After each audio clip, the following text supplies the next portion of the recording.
सबका इस मंच पर बहुत बहुत स्वागत। ये आपका हरियाणा प्रदेश किसानों, जवानों, पहलवानों का प्रदेश है। यहाँ आकर बहुत खुशी होती है, बहुत गर्व महसूस होता है। दिल्ली तो पास में ही है, आना जाना काफ़ी हो जाता है। मेरे बच्चे गुड़गांव में पढ़े, मेरा अपना भी अनुभव है आपके प्रदेश का। मेरी बहनें बैठी हैं। कुछ सालों पहले, लगभग 8 साल पहले, मेरी बेटी शायद 15-16 साल की थी, तब वो हरियाणा प्रदेश के लिए बास्केटबॉल खेली। तो वो भी खेल कूद में तेज है। जब उसको यहाँ आना था एक कैंप के लिए, सर्दी का समय था, मैं भेजना चाह रही थी कि जाए, बाकी बच्चों के साथ अच्छी तरह से खेले, सीखे। तो मैंने कहा मैं छोड़ आती हूँ। मैं यहाँ आई, सोनेपत के पास एक जगह थी जहाँ पे स्कूल में एक कैंप था, कोचिंग का कैंप था। तो सुबह छोड़ना था और शाम को बेटी को घर ले जाना था। तो मैंने सोचा अगर मैं कैंप में जाऊँगी तो सबको पता चलेगा कि ये किसकी बेटी है। तो मैंने सोचा कि इससे अच्छा मैं थोड़ा दूर उसको छोड़ देती हूँ और वो चली जाएगी और शाम को मैं आके ले लूँगी, तो किसी को पता नहीं चलेगा कि मेरी बेटी है। सब की तरह समान तरह से उसके साथ व्यवहार होगा। तो मैंने बेटी को छोड़ दिया सुबह पाठशाला में।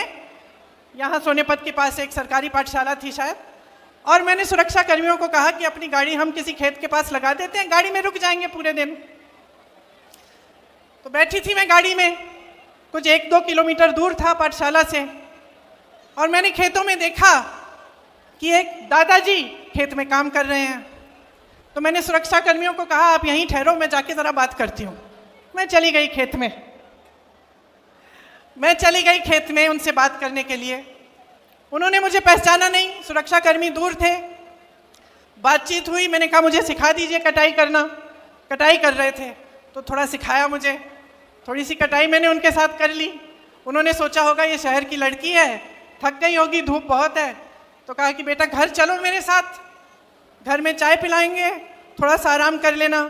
मुझे भी लगा कि पूरे दिन इंतज़ार करना है, तो चलो इन्हीं के घर चले जाती हूँ, दादू जी के साथ चली जाऊंगी, वहीं बैठ जाऊंगी, पूरा दिन इंतज़ार करना है मुझे। तो दादू के साथ मैं घर चली गई। मुझे घर ले गए अपने। घर में दादी जी थी, छोटे छोटे बच्चे थे, बहुएं थीं। मुझे खाना खिलाया, पराठे बनाए, चाय पिलाई, सारी बातें बताई कि कौन कहाँ पढ़ता है, कौन किसकी नौकरी कहाँ है, सारी चीज़ें। मुझे एकदम अपना लिया। मतलब अभी अभी मिले थे, मुझे जानते नहीं थे, अपने परिवार समान घर ले गए, अपनाया। मुझे भी बहुत अच्छा लगा। खूब बातें हुई कि किस तरह से क्या करते हैं, क्या होता है, अपना जीवन कैसे गुजारते हैं। तभी 4-5 घंटे बीत गए, मुझे पता भी नहीं चला। 4-5 घंटों बाद उनका बेटा घर आया। अब इत्तेफाक से उनके बेटे ने रायबरेली में काम किया था, तो मुझे देखते ही पहचान लिया और कहा कि आप तो प्रियंका हैं। तो अब मैंने कहा नहीं था, मैंने कुछ कहा नहीं था उनको, तो मुझे भी अचानक मुझे लगा, मैंने कहा हाँ। तो फिर तो सबने और भी गले लगाया, और फिर दादी जी की बात की, पिताजी की बात की, और हमारी एक दोस्ती हो गई। देखिए 8 से 10 साल बीत गए हैं। जब जब मेरी रैली आसपास लगती है तो उनका बेटा मनोज कभी कभी दादू जी को ले आते हैं मेरे से मिलने, कभी कभी मेरे घर भी आते हैं। जब जब मेरे घर आए तब कभी खाली हाथ नहीं आए। गन्ना लाए, घी लाए, बच्चों के लिए कुछ ना कुछ लाए, कपड़े लाए। और दादी जी सीधे मेरी रसोई में गई और पराठे बनाने लग गई, सबके लिए खाना पकाया। तो एक अपनापन जो था वो एकदम बन गया। और मुझे अक्सर लगता है कि यही है हरियाणा, यही है हरियाणा की जनता, यही है आपकी संस्कृति, यही है आपके संस्कार। और एक और बात बता देती हूँ कि उन 8 सालों में मेरे से एक चीज़ नहीं मांगी। कुछ भी मांग सकते थे, जब हमारी सरकार थी केंद्र में तो ठीक है, लेकिन सरकार ना होते हुए भी कुछ भी मांग सकते थे, ये नौकरी दिलवा दो, एक काम करा दो। कुछ नहीं मांगा आज तक मेरे से, सिर्फ मुझे प्रेम दिया है। और मैं समझती हूँ हमेशा कि जो आपका प्रदेश है और मेरा परिवार है, उसके बीच जो रिश्ता रहा है, उसी का प्रतीक ये मेरा एक छोटा सा रिश्ता जो इस एक परिवार के साथ है वो है। एक और बात बताती हूँ, मेरी बच्ची फिर हरियाणा के लिए खेली और उसके साथ 10 और लड़कियां थीं जो उसकी टीम में थीं।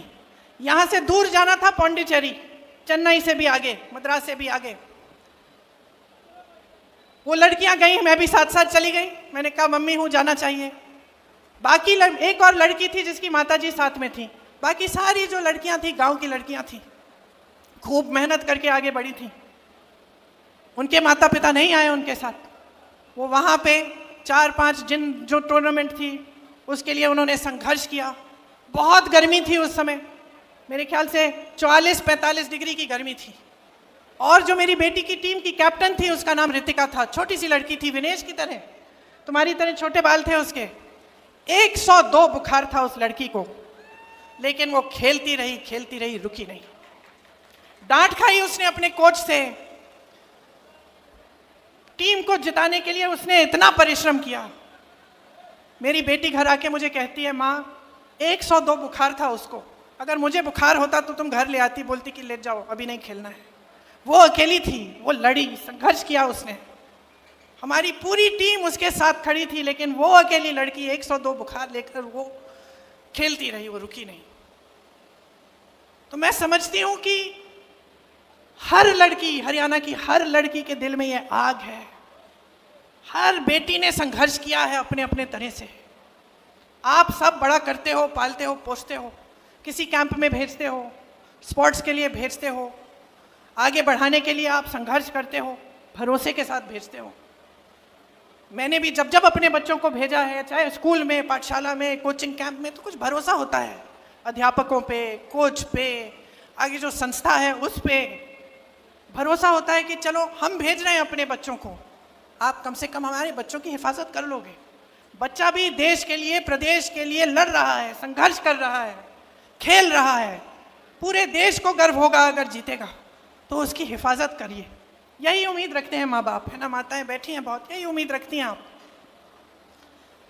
विनेश के साथ भी ऐसा ही हुआ कि उसके माँ बाप ने भी पूरे भरोसे के साथ उसको भेजा, संघर्ष किया, लड़ी, ओलंपिक्स तक पहुंच गई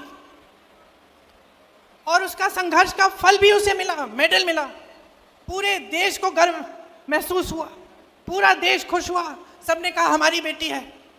जीत के समय आई, प्रधानमंत्री जी ने घर बुलाया, चाय पिलाई, फोटो खिंचवाई। भाजपा के तमाम नेता, सारे जितने भी भाजपा के लोग थे, सबने कहा कि देखो मोदी जी हैं तभी मेडल जीत रहा है भारत। पूरी मीडिया ने भी कहा, सब खुश थे, सबको गर्व था। हम लोगों ने देखा नहीं, कोई फर्क नहीं पड़ता कौन सी पार्टी नहीं है, हमारे देश के लिए कोई मेडल लाया है। और इतना संघर्ष करके हमारी लड़कियां, हमारी बहनें गई हैं, हम सबको गर्व महसूस हुआ। लेकिन फिर क्या हुआ? वो भरोसा तोड़ा गया। वो भरोसा जिसके साथ विनेश के माँ बाप ने उसको भेजा होगा, वो भरोसा जो विनेश के दिल में था अपनी सरकार के प्रति, अपने ओलंपिक्स के एसोसिएशन के प्रति, जिसके साथ वो इतनी दूर किसी और देश में जा रही थी अकेले, वो भरोसा टूटा। और क्यों टूटा? क्योंकि विनेश और उसके साथियों के साथ अन्याय किया गया। और जब विनेश ने अन्याय देखा तो वो खड़ी हो गई। और ये भी हरियाणा का स्वभाव है, ये आपका स्वभाव है, ये आपकी संस्कृति है, ये आपकी परंपरा है।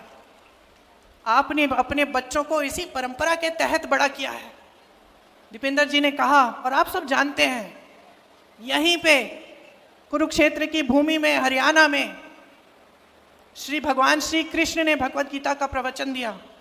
और क्या कहा था उस समय कि जब जब अन्याय होगा, जब जब इस दुनिया में अन्याय होगा, तो सच्चाई और न्याय की आवाज उठेगी। अपने भविष्य को बदल सकते हो। आपका भविष्य आपके हाथों में है। इस बात को आप गहराई से समझ लीजिए।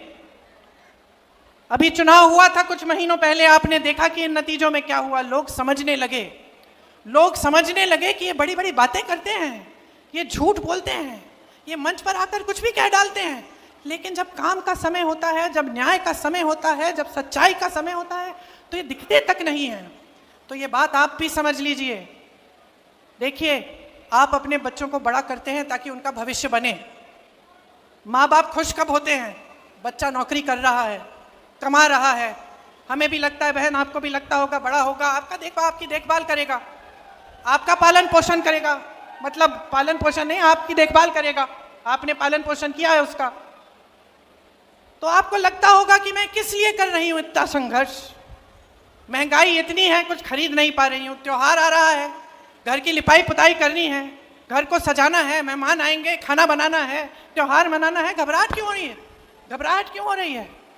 खुशी के साथ साथ घबराहट हो रही है, क्योंकि महंगाई इतनी है। तो महंगाई, बेरोजगारी, अन्याय, ऐसे ऐसे कानून जिससे किसान की कमाई नहीं हो पा रही है, तो आप बदलाव लाएंगे कि नहीं लाएंगे? यहाँ की बेरोजगारी हटानी है कि नहीं हटानी है? ये लोग भ्रष्टाचार की बात करते हैं, तमाम स्कैम तो इन्हीं के हैं। हम सब ने आपके लिए संघर्ष किया है और करते रहेंगे, हम सब आपके लिए दिन रात समर्पित रहेंगे। आप याद रखिए कि कौन आपके लिए खड़ा रहता है और कौन आपके लिए सच्चाई से काम करना चाहता है। मैं दावे के साथ ये कह सकती हूँ कि विनेश उनमें से है, क्योंकि जब हमने राजनीति में आने की बात की तो इन्होंने मुझसे ये नहीं कहा कि मुझे शान चाहिए, शोहरत चाहिए, मुझे सत्ता चाहिए, ये नहीं कहा। हिचकिचा रही थी, सोच रही थी कि करना चाहिए कि नहीं। फिर मेरे से कहा, दीदी सच बताओ, मुझे गलत बात मत बताओ, राजनीति में आने से क्या जो ये मेरी न्याय की लड़ाई है हरियाणा की लड़कियों के लिए, हरियाणा की मेरी बहनों के लिए, इसको मजबूती मिलेगी कि नहीं? अगर मजबूती मिलेगी तभी मैं राजनीति में आऊंगी, ये बोला है। मैंने बोला विनेश मिलेगी, मजबूती मिलेगी, तुम्हें मिलेगी, तुम्हारी बहनों को मिलेगी, हरियाणा की एक एक लड़की को मिलेगी। और मैं अपनी बहनों से कहना चाहती हूँ, माताओं से कहना चाहती हूँ, हरियाणा की एक एक नौजवान लड़की से कहना चाहती हूँ, खड़े हो जाओ विनेश के साथ, खड़े हो जाओ इनके साथ। हिम्मत है इस लड़की में।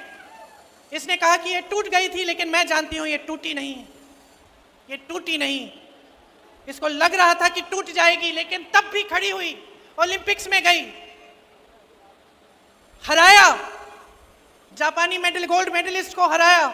मैं और मेरी बेटी टीवी पे देख रहे थे, कूदने लग गए हम दोनों कि देखो हमारे देश के लिए क्या किया है, देखो इसके साथ कितना अन्याय हुआ।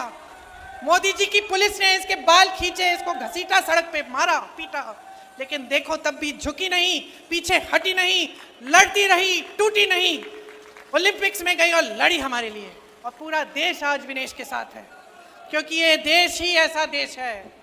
इस देश का स्वभाव है कि ये देश सच्चाई को पहचानता है, सत्य को पहचानता है, न्याय चाहता है, और हमेशा यही लड़ाई इस देश के वासियों ने लड़ी है।